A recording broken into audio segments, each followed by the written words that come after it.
Use the Predictor in Docs Plus to help students to write more accurately and fluently. To turn the Predictor on, click the Predictor icon at the top of the screen. This will then display a list of suggestions. To put one of the suggestions into the document, simply click it. If you'd like to hear one of the words before putting it into the document, simply hover the cursor over the word and then tap with 2 fingers on the touchpad. Man.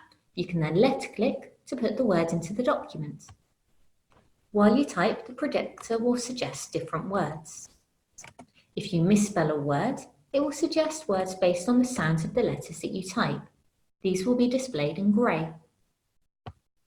The man played football.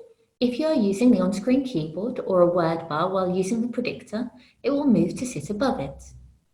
The Predictor will also suggest words from the word bar. We can see this when I start to type athletic.